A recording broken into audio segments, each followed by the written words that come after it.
예수님이 행하신 많은 기적들 가운데 가장 유명한 기적을 꼽으라고 하면 반드시 한 손에 꼽히는 기적이 바로 이 오병이어의 기적입니다.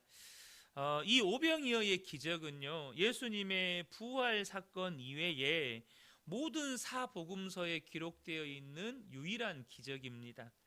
그 말은 이 오병이어의 기적은 예수님이 행하신 수많은 기적들 가운데 중요한 의미를 가지고 있는 기적이라는 뜻이기도 하고, 동시에 이 사복음서의 저자라고 할 수 있는 마태, 마가, 누가, 요한, 이 모두가 이 기적을 매우 중요한 기적으로 여겼다는 것입니다. 그들이 이 기적의 현장에서 이 기적을 경험했을 때 그들이 느꼈던 감동과 또 그들이 깨달았게 되었던 은혜가 다른 기적과는 다르게 엄청나게 다가왔다는 것이죠. 예수님은 세례 요한의 제자들에게 세례 요한의 죽음의 소식을 전해 듣고 난 다음에 배를 타고 떠나서 따로 빈들로 가셨습니다. 이 세례 요한의 죽음의 소식은 아마 예수님께 무리로부터 떨어져서 좀 멀리 떠나서 잠깐 동안 따로 시간을 갖고자 하는 마음을 주었던 것 같습니다. 아마도 예수님과 제자들은 따로 한적한 곳에서 휴식과 조용한 시간이 필요했다고 보여집니다. 그러나 무리들은 예수님에게 또 제자들에게 휴식과 더불어서 조용한 시간이 필요하다는 사실을 몰랐다는 것이죠.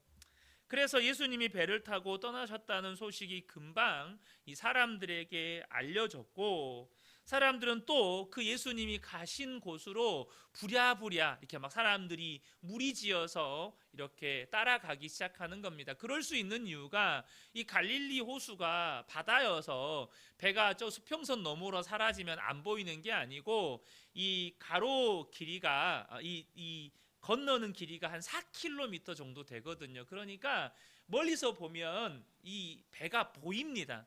그러니까 시야에서 배가 사라지지 않으니까 해변을 따라 걸으면서 그 배를 계속 따라가는 거예요. 그러니까 어쩌면 아마도 많은 무리들이 예수님이 상륙하려고 하시는 곳에 미리 와서 했다고 또 추정도 되어집니다. 그러니까 예수님은 배에서 내리는 순간 휴식이 끝나는 거예요. 좀 쉬고 싶으셨고 조용한 곳에 가서 잠깐의 고요한 시간을 갖고 싶으셨는데 그 시간을 가질 수가 없는 거죠. 여러분, 우리가요 피곤하고 배고플 때 누군가 찾아와서 도움을 요청한다면 얼마나 여러분 불편합니까? 그것도 한두 사람도 아니고 남자 숫자만 자그마치 5천 명이 몰려든 거예요. 한 사람이 한 마디씩만 해도 5천 마디입니다. 한 마디씩, 한 사람이 예수님 불러도 5천 번 불러요. 5천 번. 근데 여기서 그 여자와 어린아이 숫자만 제외하고 5천 명이니까 최소 10,000명에서 한 2만 명 사이로 추정을 하는데요. 그러니까 한 10,000명에 가까운 사람들이 이렇게 얼마나 시끄럽고 질서도 없고 무엇보다 서로 예수님 앞에 먼저 나오려고 막 밀치기까지 하니까 얼마나 소란스럽겠어요. 그러니까 잠시 떨어져서 휴식을 취하고 싶었던 사람의 입장에서는, 그것도 도움을 달라고 요청하는 사람들이 이렇게 무리지어서 몰려드는 일은 사실 굉장히 짜증나는 일입니다. 여러분, 그렇지 않겠습니까? 우리 요즘에 직장인들 시간들, 특별히 쉬는 시간 철저하게 법적으로 보호하게 돼 있잖아요. 여기 병원도 가면 12시 반부터 2시까지인가요? 절대 진료도 안 받고 딱 법정 휴식 시간 막 이렇게 보장되어 있고 그러잖아요. 뭐 그런 것도 아니에요, 예수님은. 그러니까 사람들이 몰려드니까 굉장히 피곤하고 힘든 거죠. 그런데 여기서 저의 시선을 사로잡았던 것은 예수님의 그 무리들을 대하는 태도입니다. 예수님께서 그렇게 쉬고 싶으셨고 한적한 곳을 찾아 일부러 가셨는데 그런 것에 전혀 고려도 없고 아랑곳도 하지 않고 예수님에게 몰려든 무리들에 대해서 예수님이 어떤 태도로 대하셨느냐 하는 것입니다. 14절을 보면 예수께서 나오사 큰 무리를 보시고 불쌍히 여기사 그 중에 있는 병자를 고쳐주시니라. 예수님은 쉬지도 못하게 자신에게 몰려드는 이 무리들에게 짜증내지 않으셨습니다. 지금은 피곤하고 쉬고 싶으니까 나중에 오라고 쫓아내지도 않으셨다는 거예요. 예수님은 그렇게 자신에게 찾아온 무리들을 불쌍히 여기셨고 그들의 필요를 채워주셨다는 것입니다. 그 가운데 있는 병자들을 고쳐주셨죠. 이렇게 불쌍히 여기는 것, 이것이 예수님께서 사람을 대하는 기본적인 태도이셨습니다. 예수님께서 그렇게 하시는 데는 이유가 있습니다. 물론 예수님께서 그 무리들을 사랑하시기 때문이죠. 그런데 중요한 것은 뭐냐면 예수님에게 남아있는 시간이 얼마 되지 않는다는 것입니다. 예수님께 남아있는 시간이 얼마 되지 않아요. 다시 말해서 세상에서 저들과 함께 시간을 보낼 수 있는 시간이 극히 짧다는 것을 예수님은 알고 계셨다는 것입니다. 저는 먼저 우리가 오늘 본문에서 이러한 예수님의 태도를 배우기를 원합니다. 무엇입니까? 서로를 불쌍히 여기는 것입니다. 예수님은 언제나 자신에게 나아오는 사람들을 불쌍히 여기셨습니다. 단 한 번도 외면하지 않으셨어요. 특별히 그 중에는 예수님 당시의 사회적인 통념상 불쌍히 여김을 받을 수 없는 부류의 사람들이 있었습니다. 그 대표적인 경우가 첫 번째는 사마리아 여인의 경우입니다. 이 사마리아 여인은 먼저는 유대인들이 천시하고 멸시하던, 그래서 유대인들에게 외면당하던 민족에 속한 여인이었습니다. 아수르에 의해 멸망당할 때에 이스라엘과 이 이방인의 피가 섞여서 이방인 취급도 받지 못하고 유대인 취급도 받지 못하는, 그래서 정말로 유대인들에게 짐승보다 못하게 취급을 받던 이 유다의 예루살렘에 있는 유대인들이 혹 갈릴리나 그 위쪽 지방을 가게 되면 이 사마리아를 가로질러 가면 빨리 갈 수 있는데 그곳에 있는 사람들 마주치기 싫다고 언제나 그곳을 돌아갔던, 그러니까 상종도 하지 않던 그런 민족에 속해 있는 여인이었습니다. 그렇게 외면당하고 소외당하는 민족들끼리 거기서 옹기종기 모여 사는데 이 여인은 남편이 6명이에요. 그래서 그 마을 사람들에게조차도 외면당하고 무시당하고 교류하지 않던 그런 사람이었다는 것입니다.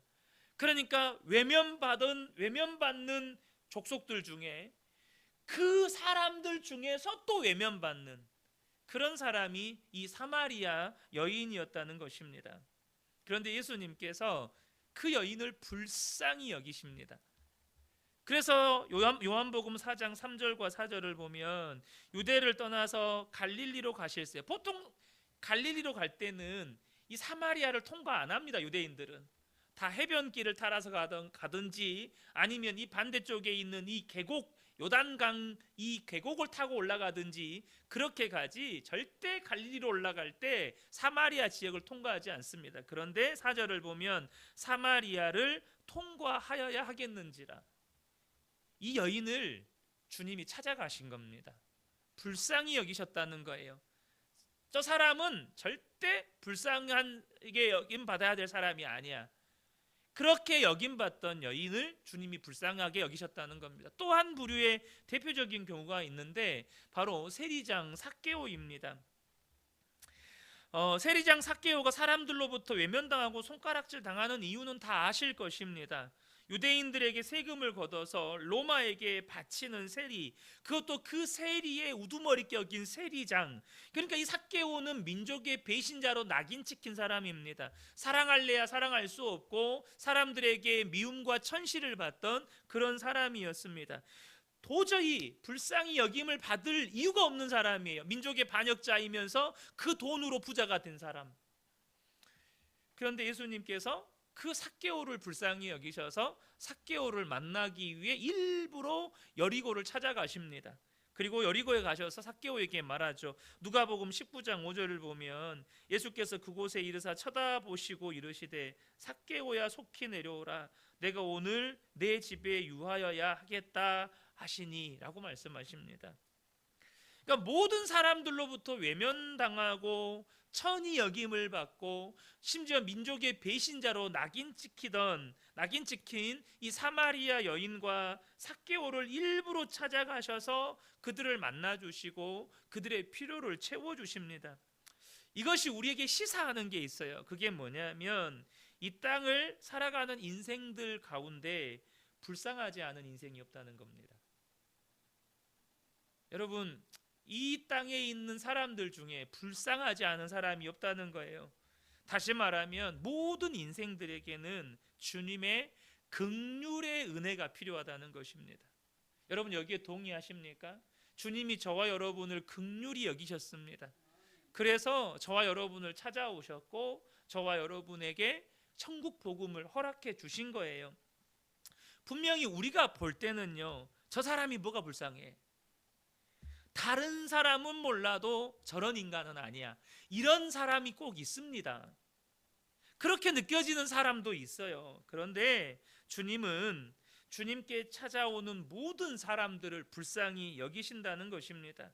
앞서 말씀드린 것처럼 주님이 저와 여러분을 불쌍히 여기셨기 때문에 저와 여러분이 구원받고 하나님의 자녀가 된 것입니다.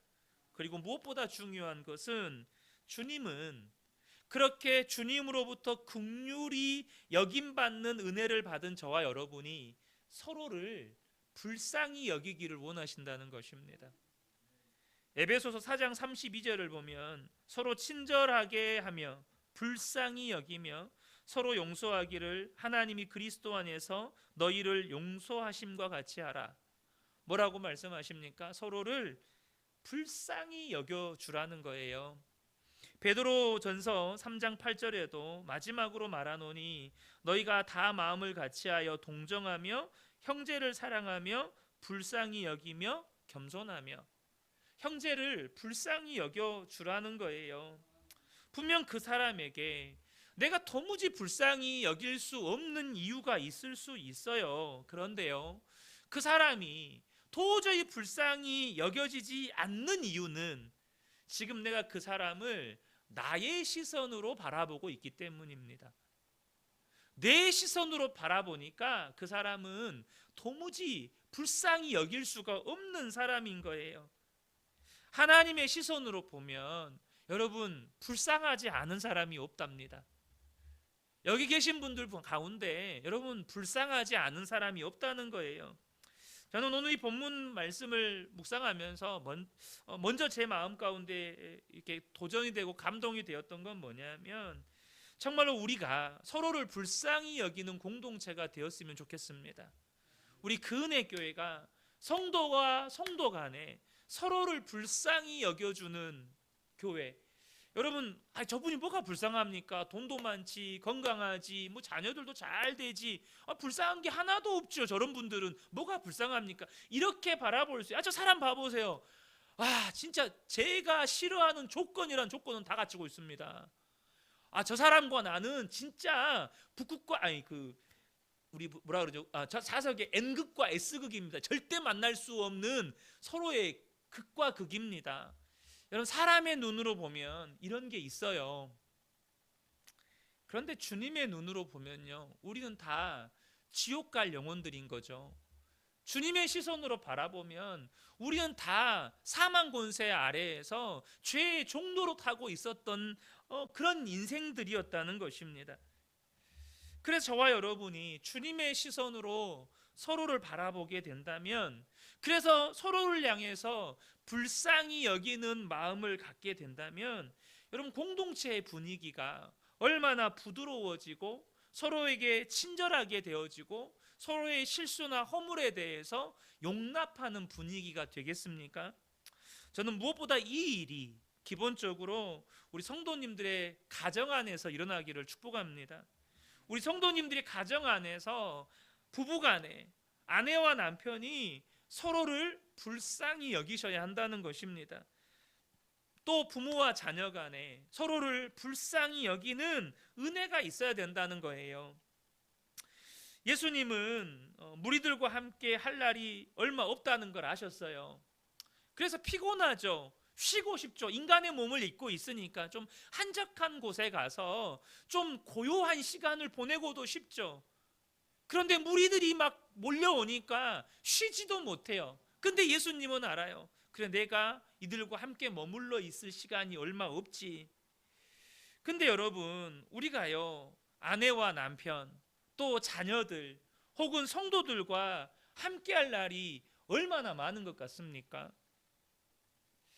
서로 원수처럼만 여기다가 예상치 못한 이별이 찾아와서 땅을 치면서 후회하는 경우가 우리 주변에는 여러분 쉽게 찾아볼 수 있지 않습니까? 아내와 남편이 서로를 불쌍히 여기고 부모와 자녀들이 서로를 불쌍히 여긴다면 여러분 확신하건대 가정 안의 분위기는 바뀌게 됩니다. 바뀔 수밖에 없어요.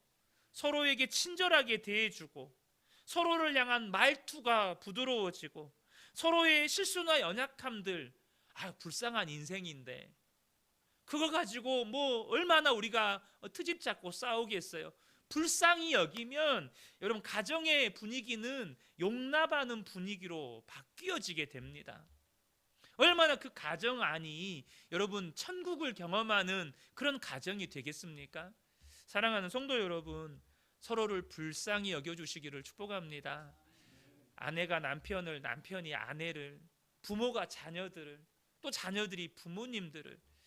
여러분 나이가 먹는다고 사람이 절대 성숙해지는 거 아닙니다. 시간이 흐른다고 내면의 상처가 없어지는 거 절대 아닙니다. 제가 저희 이렇게 부모님 세대를 보면, 저희 예전에도 제가 한번 말씀을 드렸지만 저희 작은 이모님이 이제 회감이 60이 넘으셨죠. 손주도 보시고. 근데 60을 넘게 인생을 살아오셔도 여러분 나이가 먹는다고 상처가 자연스럽게 사라지지는 않더라고요. 외할아버지와의 관계 가운데에서 그 상처가 나이를 먹으면, 시간이 지나면 옅어지고 그게 아니더라는 거예요. 그래서 외할아버지 앞에 이렇게 서면 한 번씩 이 상처가 막 이모의 입에서 막 튀어나와요. 아빠가 해준 게 뭐가 있냐고 이런 말들이 튀어나와요. 근데 제가 저희 외할아버지가 돌아가시기 전에 그 모습을 보면 너무너무 불쌍한 거예요. 외할아버지 모습을 보면 너무너무 불쌍한 거예요. 그런데 여전히 이모님 마음 안에는 그 외할아버지가 한테 받았던 상처가 그 외할아버지의 연약한 그 불쌍함이 안 보이는 거죠. 사랑하는 성도 여러분, 저는 우리 성도님들 마음 안에 주님의 마음이, 주님의 시선이 부어지기를 축복합니다. 예수님은요 주어진 시간을 언제나 이 천국 복음을 전할 기회로 사용하셨습니다. 그래서 시간 가는 줄도 모르고 이 무리들 가운데 병자들 고치시고 하나님 말씀을 가르치셨어요. 어느덧 저녁이 되어버렸습니다. 물론 예수님이 모르셨겠어요.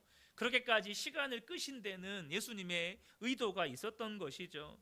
그런데 제자들은 그렇게 시간 가는 것을 다 계산하고 있었던 것 같아요. 그리고 저녁 시간이 되니까 이제 마음이 초조해지기 시작합니다. 왜냐하면 저녁밥 먹을 시간은 다 되었고 도저히 그 빈들에서 그 많은 인원을 먹일 것을 제공할 수가 없었기 때문에 마음이 불안하고 초조한 거예요. 어떻게 이 사람들 먹이지? 그래서 15절에 이렇게 이야기합니다. 저녁이 되매 제자들이 나와 이르되 이것은 빈들이요 때도 이미 저물었으니 무리를 보내어 마을에 들어가 먹을 것을 사 먹게 하소서. 여러분 이 15절을 보면요 제자들의 말투에서, 이 말의 내용에서 제자들의 마음 상태가 읽힙니다.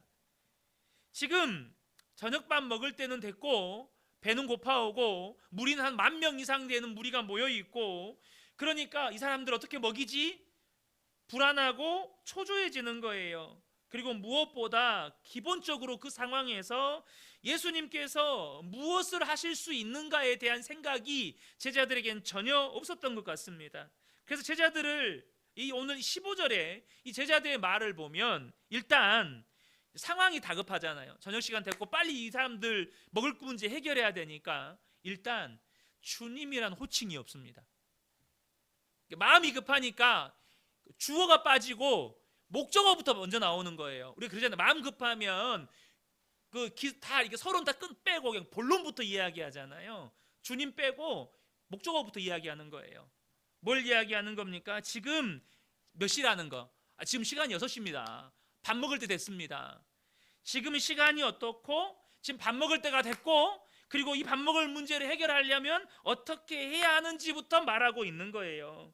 날이 어둡기 전에 무리를 보내가지고 마을에 들어가서 먹을 음식과 밤을 보낼 초소를 구하게 해야 한다고 예수님께 지금 강력하게 어필하고 있는 것입니다. 그것이 그들은 현명한 일이라고 생각했을 거예요. 이렇게 말하는 데는 제자들이 이 빈들로 온 목적이 예수님과 함께 이렇게 쉼의 시간을 갖기 위함이었잖아요. 그래서 제자들은 빨리 이들 보내고 쉬고 싶었는지도 모르겠어요. 근데 여러분, 이런 제자들의 말을 들으면 어떤 생각이 들으세요? 그냥 우리가 일반적으로 한번 생각을 해보자고요. 제자들이 지금 저녁 때가 다 됐습니다. 여기는 먹을 것이 하나도 없습니다. 빨리 사람들 마을로 보내서 먹을 거 구해야 됩니다 라고 하는 이 말, 여러분 어떻게 들리십니까? 지극히 현실적이고 상황을 잘 반영한 말이고 합리적이고 이치에 맞는 말입니다. 여러분 그렇지 않습니까? 그래서 누군가 이 말을 들으면 정말로 시간 가는지 모르고 정신없이 사역하고 있는 예수님한테 야 참 제때에 딱 맞는 말을 해줬다고 칭찬 들었을 말이기도 합니다. 그러잖아요. 일에만 몰두하느라 시간 가는지도 모르고 배고픈지도 모르고 밥때가 됐는데 사람들 밥 줄 줄도 모르고 그런 예수님에게 정말로 적당한 때에 시기적절한 말을 했다고 칭찬받을 말이라는 거예요. 그런데 여러분 이 제자들의 말에는 심각한 문제가 있습니다. 무슨 문제가 있을까요? 그들의 말 속에만 주어가 빠진 것이 아니고 그들의 말에만 주님이 빠져 있는 게 아니고 그들의 생각과 믿음에도 주님이 빠져 있다는 겁니다. 말에만 주님이 빠진 게 아니에요. 생각에도 믿음에도 주님이 없다는 거예요. 주님이 무엇을 원하시는지, 주님이 무엇을 하실 수가 있는지가 빠져 있다는 겁니다. 그들은 그 상황에 자기들의 현실적이고 합리적이고 이치에 맞는 그 생각만 대입했지 주님을 대입하지 않았다는 것입니다. 당장 제자들의 말에 대한 예수님의 대답에서 우리는요, 주님이 뭘 원하시는지 또 이후에 주님이 하시는 일을 보면 주님이 무엇을 하실 수 있는지를 알 수 있습니다. 16절 보겠습니다. 예수께서 이르시되 갈 것 없다. 너희가 먹을 것을 주라. 주님이 원하시는 게 뭐예요? 제자들이 먹을 것을 주는 것입니다. 더 직접적으로는 하나님께서 제자들을 통해서 저들에게 먹을 것을 주시는 것이었습니다. 20절 21절을 보면 다 배불리 먹고 남은 조각을 12바구니에 차게 거두었으며 먹은 사람은 여자와 어린이 외에 5,000명이나 되었더라. 예수님이 그 모든 사람을 먹이실 수가 있었습니다. 주님은 그걸 하실 수 있고 그걸 하기를 원하셨습니다. 근데 제자들의 말에는 주님이 없어요. 제자들의 믿음에도 제자들의 생각에도 주님이 없습니다. 주님이 누구신지, 주님이 뭘 원하시는지, 주님이 뭘 하실 수 있는지가 없다는 거예요. 예수를 믿는 우리가 삶을 살아가면서 어떤 문제나 어려움을 만났을 때 가장 큰 실수가 무엇인지 아십니까? 어떤 잘못된 판단이나 선택을 했거나 그래서 그 문제를 해결하는 데 실패하고 도리어 문제를 더 키우면 그게 여러분 치명적인 실수일까요? 그렇지 않습니다. 여러분 예수를 믿는 성도에게서 가장 큰 실수는 뭐냐면 주님을 생각하지 않는 것입니다. 그 문제에다가 주님을 대입하지 않는 것입니다. 주님이 무엇을 원하시는지, 주님이 무엇을 하실 수 있는지 이것은 생각하지 않고 현실적이고 상황에 맞는 합리적이고 이치에 맞는 생각만 하고 있는 것, 그것이 성도의 가장 큰 실수라는 것입니다. 이것이 무서운 것은요, 지극히 내 생각과 내 판단이요, 지극히 현실을 잘 반영하고 있고 지극히 상황에 대한 합리적이고 이치에 맞는 생각과 판단이기 때문에 누군가는 그것을 칭찬해주고 박수 쳐줄 거라는 말입니다. 그럼 여러분, 칭찬해주고 박수 쳐주면 어때요? 내가 뭘 잘못했는지를 몰라요. 사람들에게 칭찬받고 박수 받으면 진짜 잘한 줄 안다니까요.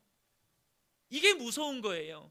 정작 예수를 믿는 성도로서, 예수를 믿는 그리스도인으로서 주님 생각은 단 한 번도 안 하고, 주님이 뭘 원하시는지 뭘 하실 수 있는지는 생각도 않고, 그 상황에 딱 맞는 합리적이고 이치에 맞는 판단과 결정을 내려서 박수받고 사람들에게 인정받으니까 너무너무 좋은 거예요. 근데 뭐가 빠졌어요? 주님이 빠졌어요. 믿음이 빠졌다는 것입니다. 여러분 어떻습니까? 여러분은 어떤 문제나 어려움이 생겼을 때 주님을 생각하고 주님을 대입하는 사람입니까? 아니면 그 상황에 맞는 현실적이고 합리적이고 이치에 맞는 생각과 판단을 하시는 분이십니까? 이 말은요, 현실적이고 합리적이고 이치에 맞는 생각과 판단을 하지 말라는 이야기가 절대 아닙니다. 그렇게 들으시면 정말 잘못 들으시는 거예요. 주님을 먼저 생각하라는 것입니다. 주님을 먼저 생각하라는 거예요. 주님이 뭘 원하시고 무엇을 하실 수 있는지를 생각하라는 것입니다. 예수를 믿는다고 하면서 현실과 합리와 이치를 먼저 생각하고 따지게 되면 여러분, 하나님의 말씀 중에는요, 순종할 수 없는 말씀이 대부분입니다. 예를 들어서 하나님께서 여호수아에게 이스라엘 백성들을 이끌고 요단강을 건너서 가나안 땅으로 들어가라고 말씀하십니다.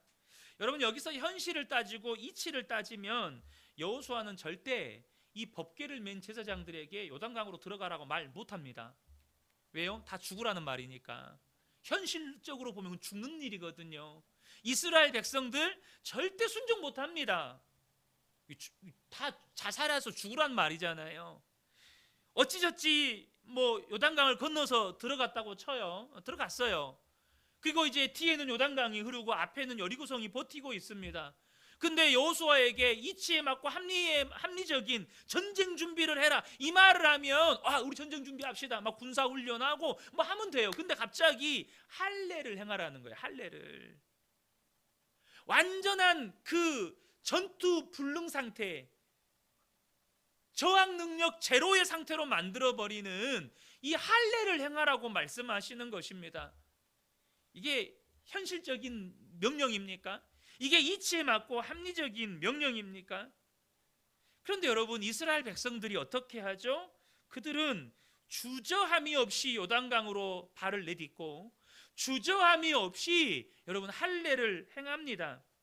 그들이 그렇게 할 수 있었던 이유가 무엇입니까? 40년 동안, 광야 40년 동안 하나님이 어떤 하나님이신지, 하나님이 무슨 일을 행하실 수 있는지를 그들이 보고 경험했기 때문입니다. 그들의 광야 40년은 하나님을 빼면 설명이 안 돼요. 하나님을 빼면 생존이 불가능해요. 하나님을 빼면 아무것도 안 되는 거예요. 그러니까 그들에게 도저히 현실적이지도 않고 합리적이지도 않고 이치에 맞지 않는 요단강을 건너라, 할례를 행해라라는 그 말씀에 그 하나님 생각하고 주저함 없이 말씀에 순종할 수 있었던 것입니다. 여러분, 이것이 믿음입니다.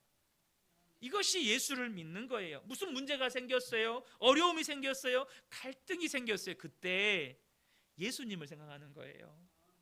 주님을 생각하는 것입니다. 주님이 뭘 원하시는지, 주님은 무엇을 하실 수 있는 분이신지, 그게 믿음이라는 거예요. 그런데 지금 내 상황은 이렇고 내가 할 수 있는 것은 이것이고, 그러니까 나는 이걸 하는 게 옳은 것 같아. 얼마나 이치에 맞아요. 얼마나 합리적이에요. 그런데 그게 믿음이 아니라는 것입니다. 그렇게 주님을 대입하면 내가 무엇을 해야 할지가 보입니다. 주님을 대입하면 내가 어떤 선택을 해야 할지가 명확해져요. 예수님은 제자들이 무리를 먹이기를 원하셨습니다. 그래서 예수님은 제자들에게 가지고 있는 게 뭔지를 물으세요. 그때 제자들이 다들 아시는 것처럼 어린아이가 가지고 온 떡 5개와 물고기 2마리 뿐이라고 말씀을 드려요. 이것은 어린아이가 한 끼 식사를 할 수 있는 지극히 적은 양이었습니다. 그런데 예수님께서는 그 적은 것을 예수님께 가지고 오라고 말씀하십니다. 17절 18절을 보면 제자들이 이르되 여기 우리에게 있는 것은 떡 5개와 물고기 2마리 뿐이니이다. 이르시되 그것을 내게 가져오라 하시고, 여기서 2가지 사실을 발견할 수가 있어요. 먼저는요, 예수님이 제자들에게 요구하신 것이 대단한 것이 아니었다는 사실입니다. 가서 야 너희도 가서 멧돼지 1000마리 잡아와 뭐 이런 거 안 시켰어요. 저기 보이면 양떼 저 보이지? 저 양떼 한 100마리만 잡아와, 이렇게 하지 않으셨다는 겁니다. 그들 손에 있는 그 대단하지 않는 지극히 평범한 것을 주님이 요구하셨다는 거예요. 사실 예수님은요, 돌로도 떡을 만드실 수 있고 무에서 유를 창조하실 수도 있는 분이십니다. 그럼에도 불구하고 굳이 제자들에게 이것을 가져오라고 하신 것은 제자들이 선생님이라고 부르는, 주님이라고 부르는 예수님이 어떤 분이신지, 예수님이 무엇을 하실 수 있는지 그들이 알기를 원하셨고, 무엇보다 중요한 것은 주님이 그 일을 행하실 때 제자들도 거기에 믿음으로 동참하기를 원하셨기 때문입니다. 그래서 실제로 예수님께서 이 떡 5개와 물고기 2마리를 축사하신 다음에 제자들에게 나누어 주라고 하시고 제자들에게 거두라고 하십니다. 그 제자들이 확인하는 거예요. 5,000명이 먹었다, 5,000명이 넘는 인원이 먹었다는 거, 12광주리가 넘게 쌓였다는 걸 보는 거예요. 여러분, 그런데 제가 여기서 집중해서 나누기를 원하는 것은, 지금 예수님께서 제자들에게 요구하시는 것은 제자들이 도저히 구할 수 없는 것이거나 혹은 있다 하더라도 정말 대단한 어떤 것이 아니라는 것입니다. 여러분, 주님이 우리에게 무언가를 요구하실 때요, 내가 할 수 없고 드릴 수 없는 어떤 것을 요구하실 거라고 부담스러워하는 성도들이 굉장히 많습니다. 예를 들면, 하나님 나한테 전 재산 바치라고 하면 어쩌지? 하나님 나보고 선교지에 가서 순교하라고 하면 어쩌지? 하나님이 나도 아들 한 명밖에 없는데 아브라함에게 독자 이삭 바치라고 한 것처럼 네 아들 주의 종으로 바쳐라, 이렇게 하시면 어쩌지? 여러분, 혹시 그런 생각 해본 적 없으십니까? 여러분, 물론 하나님이 특별한 경우에 우리의 믿음을 시험하기 위해서 도무지 포기할 수 없는 것을 우리에게 포기하라고 말씀하시는 경우가 있습니다. 그런데 그때는 어떤 경우일까요? 그것을 하나님보다 사랑하면, 그것을 하나님보다 의지하면, 그거 없으면 죽을 것 같은 것, 이거 없으면 도저히 안 될 것 같은 것, 하나님은 우리를 살리기 위해서 그것을 포기하라고 말씀하실 때는 있습니다. 그런데 일반적으로 하나님이 우리에게 요구하시는 것은 우리에게 없는 것을 요구하시거나 혹은 우리의 목숨을 바쳐야 한다거나 그런 게 아니라는 거예요. 지금 내게 있는 그것, 내가 지금 할 수 있는 그것, 하나님이 그걸 우리에게 요구하신다는 것입니다. 물론 여러분, 하나님이 때로요 순교의 피를 받으실 때가 있습니다. 그런데 여러분, 아무나라는 표현을 써서 죄송합니다. 여러분, 아무나에게 하나님이 순교의 피를 요구하실까요? 그럼 봐보세요. 지금 내게 있는 것도 못 드리는데 어떻게 순교의 피를 주님이 요구하시겠어요? 순교의 피는 믿음의 수준이 되어야 주님이 우리에게 요구하시는 겁니다. 지금 내게 있는 것조차도 제대로 못 드리는 사람에게 야, 너 선교주로 가서 순교해, 이렇게 안 하신다는 거예요. 지금 저와 여러분에게 뭔가를 요구하신다면 하나님께서는요, 여러분이 드릴 수 있는 것을 요구하십니다. 여러분, 기꺼이 드릴 수 있는 저와 여러분 되시기를 축복합니다. 그렇게 믿음은 자라가는 거예요. 또 하나 발견되는 건 뭐냐면, 제자들이요 이 떡 5개와 물고기 2마리를 하찮게 여겼다는 겁니다. 예수님이 제자들에게 너희들이 먹을 것을 주라고 하셨을 때에 제자들이 대답을 하는데 어떻게 대답을 하냐면 우리에게 있는 것은 떡 5개와 물고기 2마리 뿐이니이다 이렇게 대답을 해요. 그러니까 우리가 가진 게 겨우 이것뿐입니다 라고 대답을 하는 것입니다. 그러니까 이 말의 의미에는 우리가 가진 이것으로 뭘 할 수 있겠습니까? 라고 대답을 하는 거예요. 이런 의미가 담겨져 있는 거예요. 그들이 보기에 5,000명이 넘는 사람에게 이 떡 5개와 물고기 2마리는요 아무짝에도 쓸데없는 거예요. 아무런 필요가 없는 것처럼 보이는 거예요. 이것뿐입니다. 이걸로 뭘 할 수 있겠습니까? 라고 대답을 하는 거죠. 여러분, 어떤 의사가 있습니다. 그의 손에 수술용 도구들이 들려 있어요. 그의 손에 들린 도구로 완벽하게 수술을 해서 도저히 살릴 가망이 없다고 판정되었던 환자를 살려냈습니다. 수술용 도구가 대단한 것입니까? 의사가 대단한 것입니까? 당연히 의사가 대단한 것이죠. 수술용 도구를 칭송하거나 박수치는 사람은 없습니다.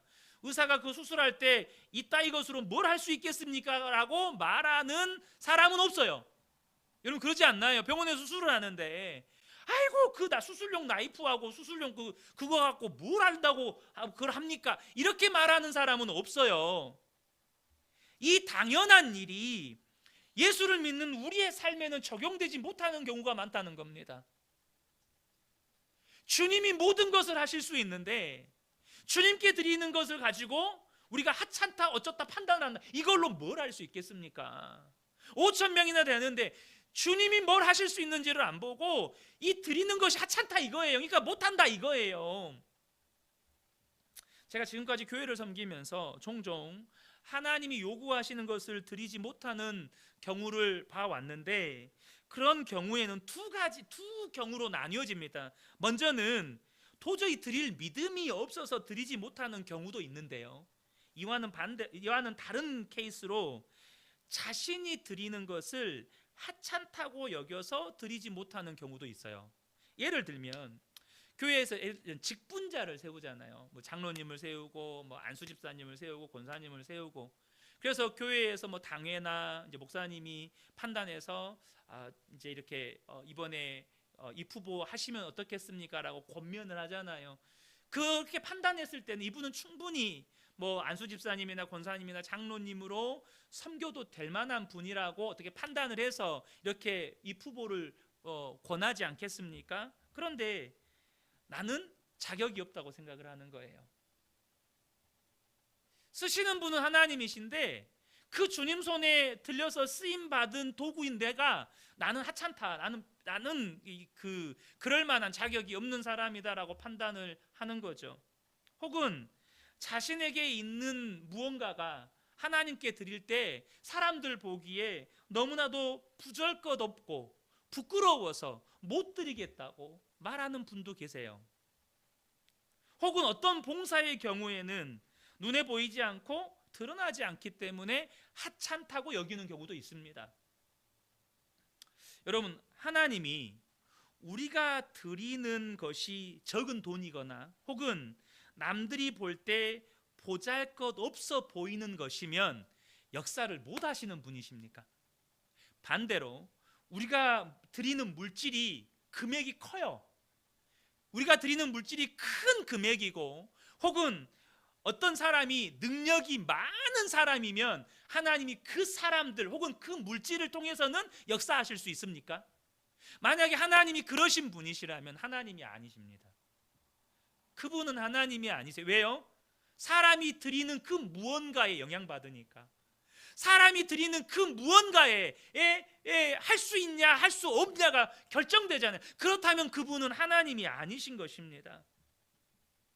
제자들의 잘못된 태도는 뭐냐면 주님이 가져오라고 하는 그것을 하찮게 여겼다는 거예요. 이걸로 뭘 할 수 있겠냐 이거예요. 주님이 쓰시겠다는데 그들은 그것 가지고는 안 된다고 판단을 하는 거예요. 만약에 여러분 그들이 끝까지 이것은 하찮은 거니까 도저히 여기 있는 사람들 먹이는데 쓸 수 없는 거니까 주님 앞에 끝까지 고집부리면서 드리지 않았다면 어땠을까요? 여러분 성경에 오병이어의 기적은 기록되지 않았습니다. 여러분 사르밧 과부가 엘리야가 요구하는 가루 한 움큼과 기름 조금을 하찮다고 여기면서 이걸로 겨우 한 끼나 겨우 먹을까 말까인데 이거 드려서 뭐 하겠습니까? 라고 하면서 그 엘리야에게 드리지 않았다면 어땠을까요? 그들은 3년 6개월의 가뭄을 견뎌내지 못하고 죽었을 거예요. 그러나 그들이 그 하찮다고 여겼던, 사르밧가보가 하찮다고 여겼던 가루 한 움큼, 그 기름 조금을 하나님께 드렸을 때 그것은 3년 6개월의 식량으로 되돌아옵니다. 3년 6개월의 식량으로 되돌아와요. 여러분, 하나님께서 여러분에게 무언가를 요구하실 때요, 하찮다고 말하지 마세요. 하찮다고 여기지 마세요. 근데 우리가 하찮다고 판단하거나 여길 때는 그게 세상 기준으로 말하거든요. 드릴 수 있는 금액이 너무 적어요. 내가 드릴 수 있는 은사가 너무 없어요. 보잘것도 없어요. 나는 뭐 세상에서 뭐 잘 나가는 사람도 아니에요. 도대체 내가 이걸 드려서 하나님께 무슨 유익이 되겠냐? 이 하찮은 걸로 무슨 내가 뭐 할 수 있겠냐? 여러분, 주님이 쓰시겠다고 하시면 여러분 예라고 대답하십시오.